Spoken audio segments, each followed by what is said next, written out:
Upon arriving, we just ate and got some refreshing beverage to drink so that we can have energy to enjoy the concert. I just had a quick look up at my favorite concerts we made last year, and here's us being so happy. It's been 1 year since I last saw her. So we're just roaming around before the concert. Now we're on our way to line up for the last album in Hawaii. We're waiting for concert.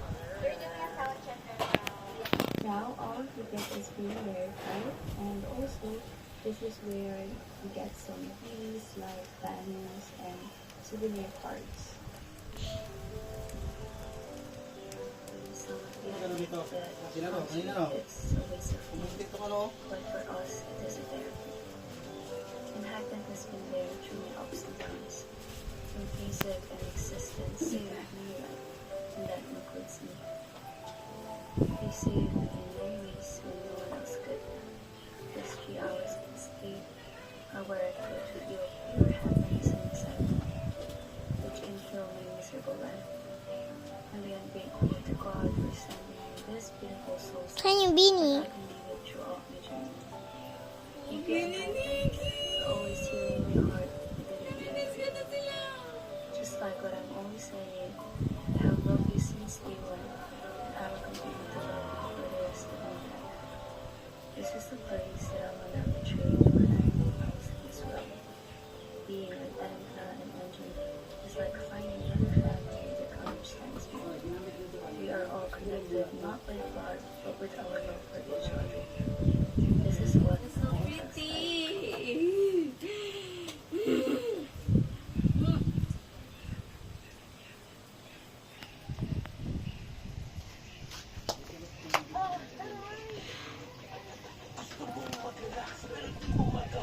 Gusto kong tumuwad.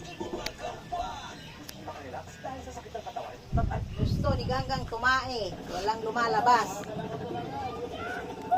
Nakataas ang ating yate-yate. Isang nakahuli mo na tayo.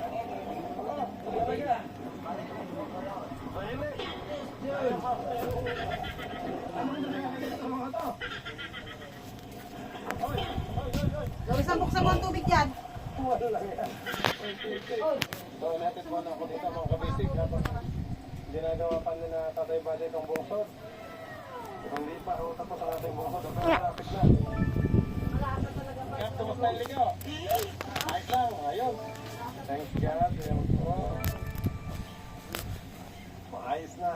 Punta ko mga kabisig kay Hanong Tagalog at Bisaya na. Kasi siyempre, dito tayo sa Bisaya na hotel. Oh, ay, ang taas na. Parang nasa biking.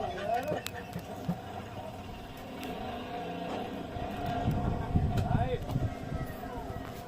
Ayun o. Kahit bumangga yung tubig mga kabisig o. Basag lang ng basag. Ang ganda o. Salamat po sa suggestion nyo. O kahit bumangga ngayon sa poste o. Yan, nag-ano si kuya. O, sarap niya ang gulay. Ano po kuya? Ano po sitaw? Nakamalit ang ating bagong soap. Dito tayo sa Hayang Gabon mga kabisig.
talaga yung cubes eh.